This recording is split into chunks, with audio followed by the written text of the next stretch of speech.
Assalamualaikum warahmatullahi wabarakatuh. Kami dari kelompok 3 mata kuliah Agama Islam 4 Universitas Islam Malang.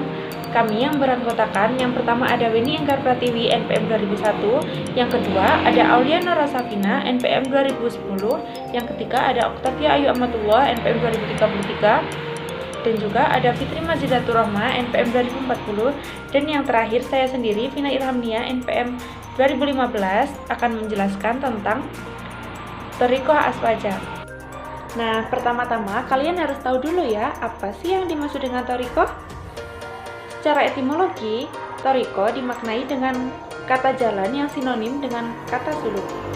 Sedangkan secara terminologi, dimaknai dengan jalan kerohanian yang muncul disebabkan pelaksanaan syariat agama.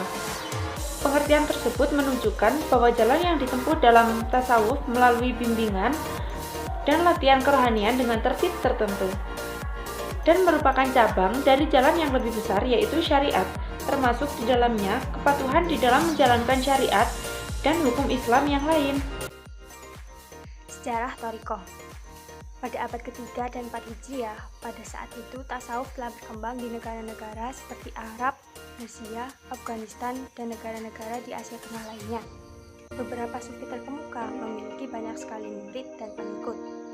Kemudian pada abad ke-10 muncullah lembaga lain yang melembaga setelah lembaga sufi, yaitu lembaga zawiyah, ribat, atau konakoh.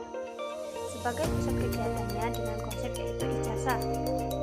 Silsilah ditunjukkan untuk menopang kokohnya sistem persaudaraan sufi yang telah melembaga itu. Kemudian pada abad ke-12, Thariqah dalam pengertian paguyuban semakin mapan, maka kemudian Thariqah menjadi komunitas dari orang-orang yang diikat sejumlah aturan-aturan tertentu, misalnya gaya hidup, amalan-amalan, keagamaan, bahkan cita-cita dalam bingkai syariah. Pada abad ke-12 sampai ke-16 lahirlah 14 Thariqah yang merupakan Thariqah asli. Mereka itu secara kronologis adalah Thariqah Qadiriyah, Suhrawardiyah, Rifaiyah, Sitiyah, Sabiliyah, Muawaliyah, Badawiyah, Dasukiyah, Saidiyah, Nakosabandiyah, Khawatiyah, Sa'baniyah, dan Uwaisiyah. Kedudukan Thariqah. Tarekat pada masa lalu berbentuk perilaku asketis alias meninggalkan keduniawian atau zuhud. Dengan tarekat ini, seorang muslim memiliki jalan untuk menempuh dan menapaki pengetahuan akan Tuhannya. Dalam sejarah Islam, tarekat menjadi bagian dari yang kita sebut sebagai fusisme atau mistisme Islam. Di Indonesia, para pengamal tarekat banyak sekali jumlahnya. Bahkan mereka berhimpun dalam organisasi-organisasi tarekat yang ada. Dalam dunia modern ini, tarekat menjadi hal yang diperlukan umat muslim. Karena dengan tarekat, manusia memiliki sarana dan cara untuk kembali kepada Tuhan, serta memahami dan mengenal sifat Tuhan secara mendalam. Thariqah diajarkan dan diamalkan oleh Rasulullah SAW, keluarganya, dan para sahabatnya, yang kemudian diikuti oleh para ulama dan santri dengan jalinan sanad yang kuat dan bersambung terus-menerus hingga hari akhir. Dalam Thariqah, tidak hanya mengamalkan wirid dan zikir, melainkan juga mencari ilmu yang bermanfaat, memberikan kasih sayang kepada masyarakat, baik di dunia maupun di akhirat. Dalam berthariqah, harus menjauhkan ketergantungan kepada manusia dan hanya menggantungkan segalanya kepada Allah Subhanahu wa Ta'ala. Melatih seseorang supaya dapat melenyapkan cinta dunia di dalam hatinya. Tujuan thariqah adalah membersihkan jiwa dan menjaga hawa nafsu untuk melepaskan diri dari berbagai bentuk ujub, takabur, riya, hubud dunia, dan sebagainya. Kemudian berakhlak tawakal, rendah hati, ridho, mendapat makrifat dari Allah Subhanahu wa Ta'ala. Pentingnya seorang syai dalam thariqah dan proses menuju Allah Subhanahu wa Ta'ala. Tidak hanya penting, bahkan menjadi wajib. Karena jika ia mendapatkan kedekatan dan kecintaan Allah Subhanahu wa Ta'ala, maka harus dengan bimbingan dan didikan seorang syai. Tidak bisa mencapai dengan sendirinya. Karena jika ia tidak memiliki syai, maka yang ia dapatkan adalah bisikan serta godaan syaitan. Selanjutnya, Thariqah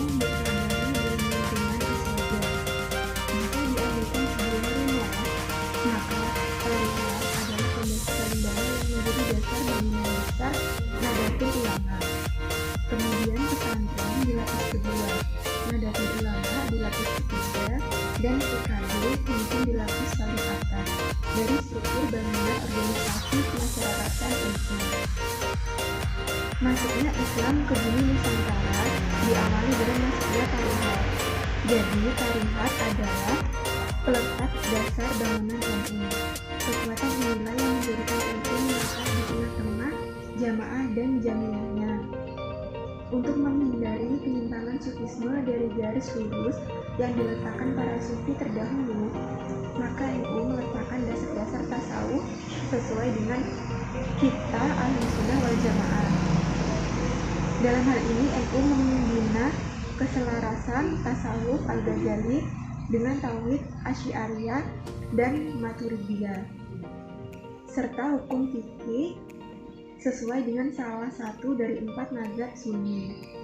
Dalam kerangka inilah Jam'iyah Ahlul Thariqah Al-Mu'tabarah An-Nahdiyah atau Jatman dibentuk, yaitu untuk memberikan sebuah rambu-rambu kepada masyarakat tentang tarekat yang muktabar dan ghairu muktabar. Selanjutnya ada 45 Thariqah Mu'tabarah dan berstandar di lingkungan Nahdlatul Ulama atau NU. Yang pertama ada Abbasiyah, selanjutnya Kubrawiyah, Ahmadiyah, Matbuliyah, Akbariyah, Malamiyah, Alawiyah, Maulawiyah, Bairuniyah, Khodiriyah, Nasyabandiyah, Baghdasiyah, Rifaiyah, Bakriyah, Rumiyah, Bayiniyah. Lalu ada Sa'diyah, Buhuriyah, Samaniyah, Dasuhiyah, Sumbuliyah, Wazaliyah, Syadzaliyah, Goibiyah, Sya'baniyah, Haddadiyah, Syatoriyah, Hamzawiyah, Syuhrawiyah, Idrisiyah, Tijaniyah. Selanjutnya ada Idrisiyah, Umariyah, Isawiyah, Usyahiyah, Jalwatiyah, Utsmaniyah, Junaidiyah, Waisiyah, Bustiyah, Jainiyah, Khodririyah, Mulazamatul Qiraatul Quran, Khodliyah, wa Nasyabandiyah, Mulazamatul Qiraatul Kutub. Yang terakhir ada Khalwatiyah, dan selanjutnya akan dijelaskan oleh teman saya. Selanjutnya yaitu kisah ulama NU yang ahli thariqah. Hadratus Syekh Muhammad Hasyim Asy'ari dalam kitabnya At-Tibyan bin Nawi'an Muqatta'atil Arham wal Aqarib wal Ikhwan berkata, sungguh aku pernah melihat dengan dua kepala mataku sendiri, ada orang alim, cendekia dalam bidang agama, ia begitu tekun beribadah, kehidupan malamnya dengan ibadah dan siangnya digunakan untuk berpuasa. Orang ini tak pernah berbicara sama sekali, hanya berbicara ketika darurat saja. Haji sudah berulang kali ditunaikan, hingga ulama ini sudah menjadi guru Thariqah Al-Naksabandiyah. Waktu yang dimiliki sebagian ia habiskan untuk uziah, menjauhi dari hiruk pikuk kehidupan manusia. Ia tak pernah keluar rumah kecuali dalam rangka sholat jamaah dan mengajar zikir kepada masyarakat.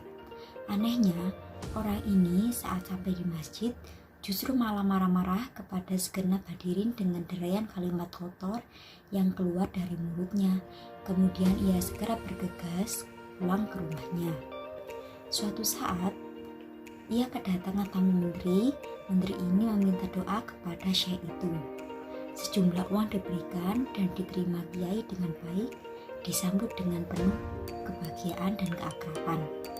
Beberapa hari setelah itu, aku datangi rumahnya. Aku berdiri tepat di depan rumah yang ia singgahi, berdiri sangat lama.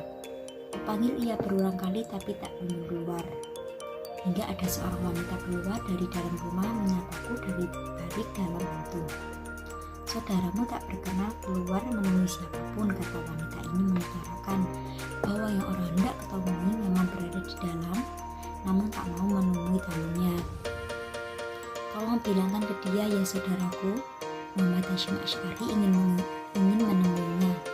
Hendaknya ia keluar, kalau sampai ia tak mau keluar, aku akan keluar secara paksa. Itu kataku pada wanita tersebut. Wanita itu menjauh dari arah aku berbicara lalu menyampaikannya pesanku kepada pria yang dimaksud. Sejenak kemudian Kiai pun datang. Hai saudaraku, aku dapat kabar engkau itu katanya begitu. Hai, apakah yang mendorong sampai melakukan hal tersebut? Begini pria ini menjawab. Setiap kali aku melihat manusia yang tampak dalam pandangan mataku, orang-orang selalu tidak tampil dengan wajah asli mereka. Di mataku yang terlihat mereka tampak seperti kerah. Jawab laki-laki itu.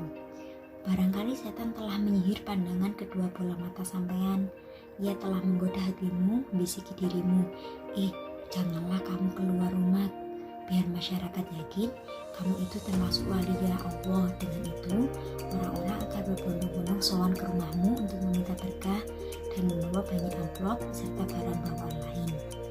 Oleh karena itu, cobalah aku minta engkau renungkan ini. Aku berharap engkau segera ijab. Aku lantas menyindir hadis Rasulullah SAW yang berpesan kepada Abdullah bin Umar bin As sebagai berikut. Budai fata alaika hakon. Sesungguhnya kamu mempunyai hak yang harus kamu penuhi. Selain itu Rasulullah SAW juga berpesan, man kana yu'minu billahi wal yawmil akhir falyukrim dhaifahu. Barang siapa yang beriman kepada Allah dan hari akhir, hendaknya ia memuliakan tamunya.